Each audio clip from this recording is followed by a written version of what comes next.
Bonjour, aujourd'hui nous allons discuter d'une nouvelle découverte archéologique. Il s'agit des emplacements véritables des villes antiques de Sodome et de Gomorrhe.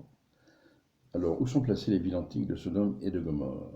Pendant longtemps, les archéologues nous ont appris que les villes antiques de Sodome et de Gomorrhe sont placées tout au sud de la mer Morte, à l'extrême sud de la mer Morte, dans le gouffre, dans le cratère de la mer Morte.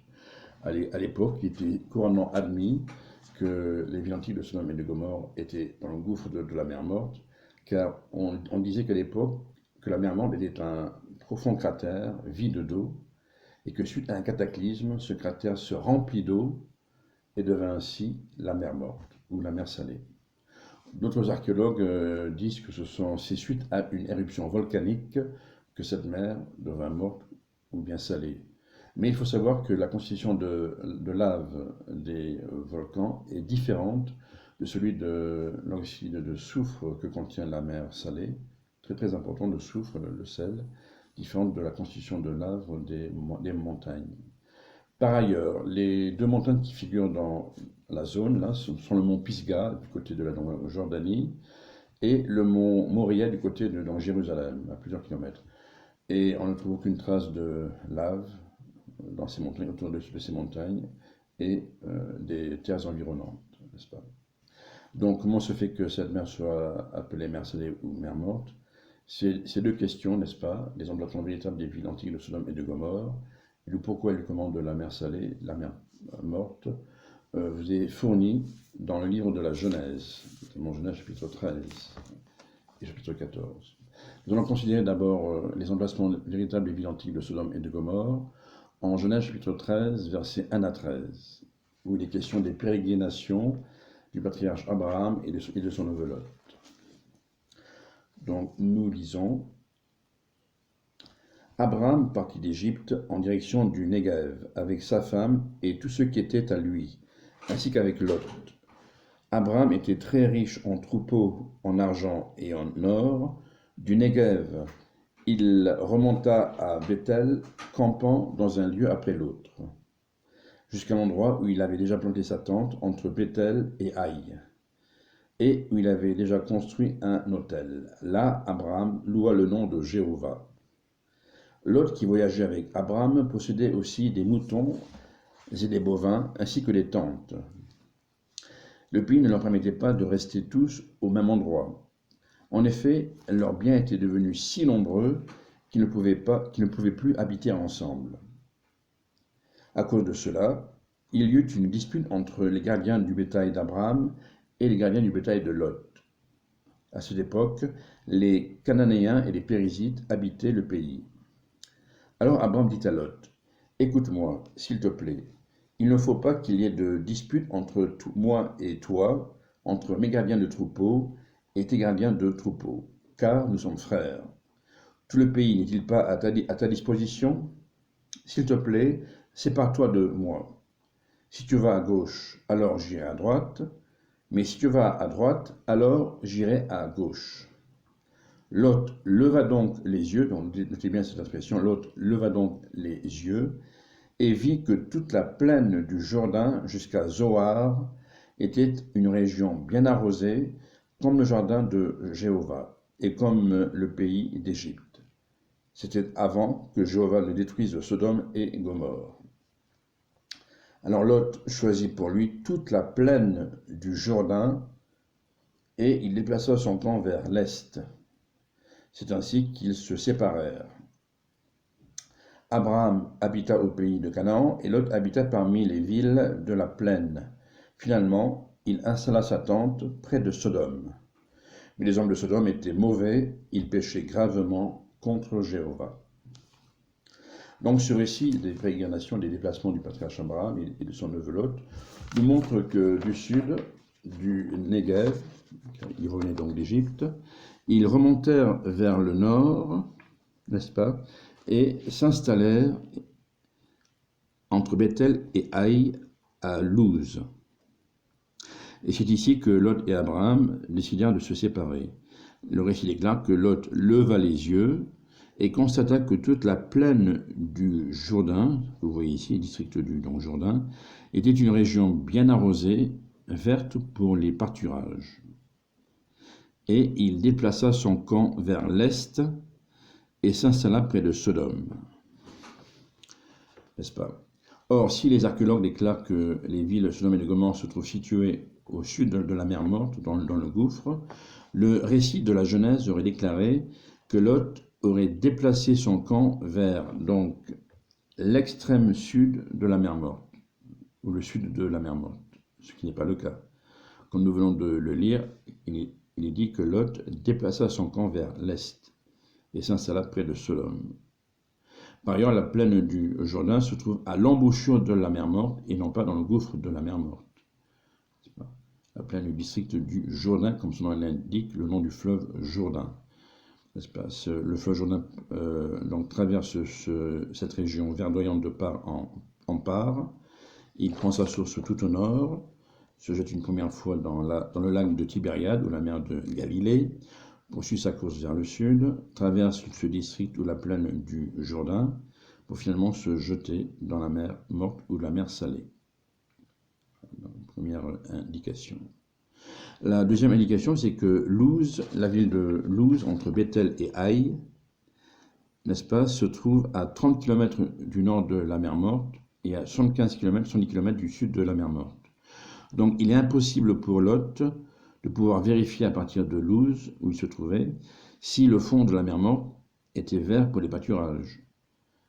Donc pour cela, il aurait fallu qu'il se déplace jusqu'au rivage de la mer Morte, et non pas lever les yeux, mais baisser la tête dans le gouffre, n'est-ce pas, et vérifier si le gouffre de la mer Morte est vert pour les pâturages. N'est-ce pas? Et troisième point, les parois abruptes de la mer Morte, la géographie locale nous indique que les parois abruptes de la mer Morte sont profondes de 400 mètres, de 400 à 500 mètres. Et donc, il est impossible pour Lot et pour son bétail et pour son troupeau, n'est-ce pas, de pouvoir soit descendre ou bien escalader ces parois abruptes, profondes de 400 mètres, sans risquer d'y faire des chutes mortelles. C'est le troisième point. Et enfin, un autre point, c'est que une bataille a eu lieu entre les rois de Mésopotamie et les rois du district du Jourdain. La Bible nous apprend que les sites royaumes du Jourdain, de la plaine du Jourdain, sont au nombre de 5. Ce sont tous des cités royaumes, avec chacun avec un roi. Alors ces sites royaumes sont au nombre de 5, à savoir Sodome, Gomorre, Adma, Séboïm et Zoar. Il y a eu une guerre entre les rois de Mésopotamie qui vint faire la guerre au roi de la plaine du district du Jourdain. Il vint tout au nord, n'est-ce pas? Il vint tout au nord de la terre promise. Ils descendirent vers le sud et s'attaquèrent à chaque royaume situé à l'est du fleuve Jourdain et les vainquirent jusqu'au sud. Ils contournèrent la mer Morte, s'attaquèrent ainsi au royaume du désert et le vainquirent. Ils remontèrent vers le sud, s'attaquèrent à un ou deux royaumes du cananéen et les vainquirent, pour enfin se diriger vers la basse plaine de Sidim, située à l'ouest du fleuve de la mer Morte. Et c'est là que le récit déclare que les rois de Sodome et de Gomorre et les autres rois se mirent en marche pour rejoindre les rois de Mésopotamie dans la basse plaine, n'est-ce pas, dans la basse plaine de Sidim, située à l'ouest de la mer Morte, et se faire la guerre. Or, si les villes de Sodome et de Gomorre se trouvaient dans le fond du gouffre de la mer Morte à l'extrême sud, le récit aurait déclaré que les armées de Sodome et de Gomorre se mirent à gravir les parois abruptes de la mer Morte pour atteindre les rivages de la mer, de ce gouffre, ce qui n'est pas le cas. Il aurait été facile, par ailleurs, premièrement, ils auraient pu faire des chutes mortelles, vu les parois abruptes et profondes de 400 mètres, et ensuite, il aurait été facile pour les armées de Mésopotamie de les vaincre en leur jetant des grosses pierres, des roches sur eux-mêmes, pour les empêcher d'atteindre la rive et les tuer, ou des flèches, ou alors carrément leur envoyer des projectiles enflammés pour détruire les villes, n'est-ce pas, du district du fleuve Jourdain, situées dans le gouffre de la mer, les détruire, les brûler et tuer toute la population. Ce qui n'est pas le cas. Le récit déclare que les armées de Sodome et Gomorrhe, d'Adma et de Séboïm et de Zoar se mirent en marche pour rejoindre, n'est-ce pas, les rois de Mésopotamie, dans la vaste plaine de Sidim, située à l'extrémité à l'ouest de la mer Morte, et combattre contre eux. Donc cette indication de cette bataille nous sert à indiquer que les villes de Sodome et de Gomorrhe, n'est-ce pas, et les autres villes adjacentes se trouvent à l'ouest, n'est-ce pas, à l'ouest du fleuve Jourdain, n'est-ce pas, et non pas à l'est, puisque la plaine de Sidim se trouve à l'ouest, n'est-ce pas, et que les rois de Mésopotamie durent contourner la mer Morte pour rejoindre, pour atteindre cette basse plaine et combattre les rois de la plaine verdoyante du Jourdain, qui se mettent en marche pour les rejoindre. Donc voilà toutes les indications données concernant les positions de Sodome et de Gomorrhe. Ces indications nous montrent clairement que les villes antiques de Sodome et de Gomorrhe se trouvent bien à l'embouchure de la mer Morte et non pas dans le gouffre de la mer Morte. Par ailleurs, la Bible, avec notre référence, nous apprend que le district du Jourdain, cette plaine verdoyante, se trouve à l'est de la ville de Jéricho, n'est-ce pas, de la ville de, donc, à l'est de la ville de Jéricho, qui est elle-même située à l'est de la ville de Jérusalem, n'est-ce pas. Jéricho ne se trouve pas dans le gouffre de la mer Morte, mais à l'est, n'est-ce pas, de la plaine verdoyante du fleuve Jourdain, et plus à l'ouest se trouve la ville de Jérusalem. Voilà pour ces indications claires et précises. Maintenant, pourquoi la mer est-elle devenue appelée mer morte ou mer salée? Il faut savoir que dans l'Antiquité, cette mer s'appelait la mer de la Araba, en Deutéronome chapitre 3, verset 17, ou la mer de Sidim, en Genèse chapitre 14, et le verset 3. La mer de la Araba, due à la région, cette profonde dépression qui entoure la mer Morte, qui s'appelle la région de la Araba, une profonde dépression de 500 mètres en dessous du niveau de la mer Méditerranée. Voilà pourquoi elle s'appelle la mer de la Araba. Elle s'appelle aussi la mer de Sidim, comme on l'a vu, due à la basse plaine de Sidim, n'est-ce pas, située à l'embouchure de la mer, plutôt située à l'ouest de la mer Morte, n'est-ce pas, à proximité de la mer, à l'ouest de la mer Morte, où le roi de Mésopotamie se firent la guerre au roi de la plaine du district du Jourdain. Maintenant, pourquoi elle s'appelle à présent, pourquoi elle fut rendue morte ou bien salée? Alors, ceci est dû à l'action de Jéhovah Dieu, qui décréta la destruction totale et définitive des villes de la plaine verdoyante du Jourdain, des cités royaumes de Sodome, Gomorrhe, Adma, Séboïm et Zoar. Comme je vous l'ai lu, il est dit que les hommes de Sodome ainsi que les habitants des autres cités royaumes étaient des hommes méchants qui péchaient gravement contre Jéhovah, enfin, qui offensaient Dieu, à tel point que le bruit de leur scandale, de ce péché scandaleux, montèrent dans les cieux jusqu'à ce que Jéhovah décida d'y envoyer 2 anges pour avertir Lot et sa famille de la destruction de ces villes. Le lendemain matin à l'aube, les 2 anges prirent donc Lot et sa famille par la main, et les conduisirent hors de Sodome et leur demandèrent de s'enfuir et de se réfugier dans la ville de Zoar, qui a été épargnée en la circonstance, n'est-ce pas?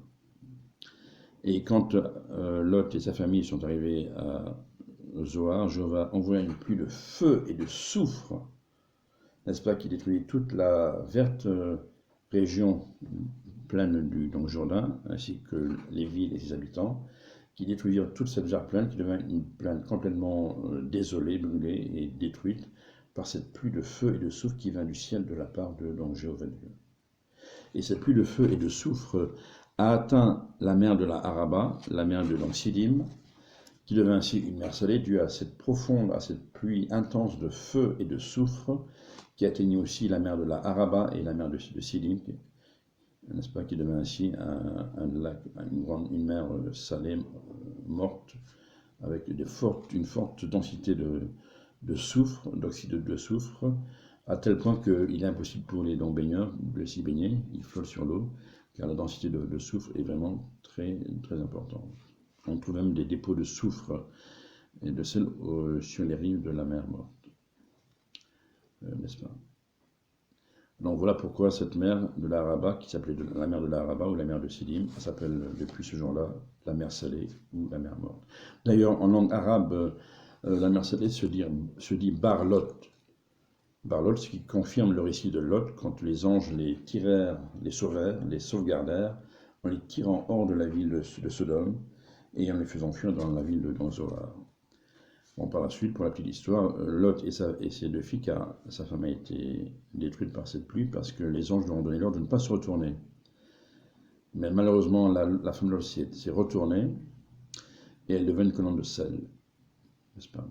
Bon, donc par la suite, Lot et ses 2 filles s'enfuirent de Zoar, car les habitants se faisaient menaçants. Preuve que cette ville aurait dû être aussi détruite avec les 4 autres villes, n'est-ce pas? Et ils quittèrent donc Zoar et habitèrent dans une grotte les rivages du fleuve Jourdain. Et c'est là les filles de Lot donnèrent naissance à leurs 2 fils, Moab, Ammon et Moab, qui devinrent les ancêtres des Ammonites et des Moabites, les cousins des Israélites, descendants d'Abraham, puisque Lot était le neveu d'Abraham.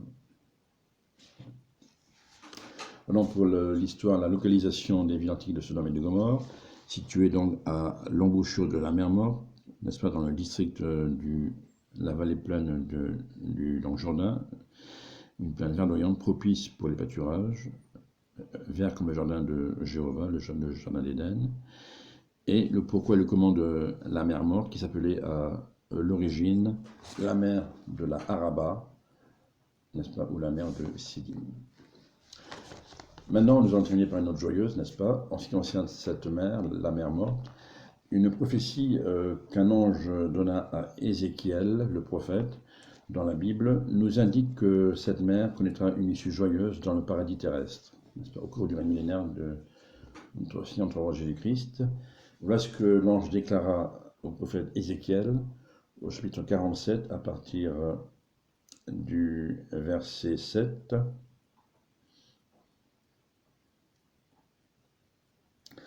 Lorsque je suis revenu, j'ai vu qu'il y avait de très nombreux arbres sur les 2 rives du cours d'eau. Alors il m'a dit, cette eau coule vers la région de l'Est, descend par la Araba et entre dans la mer. L'eau de la mer guérira. Une multitude d'êtres vivants pourront vivre partout où les eaux coulent.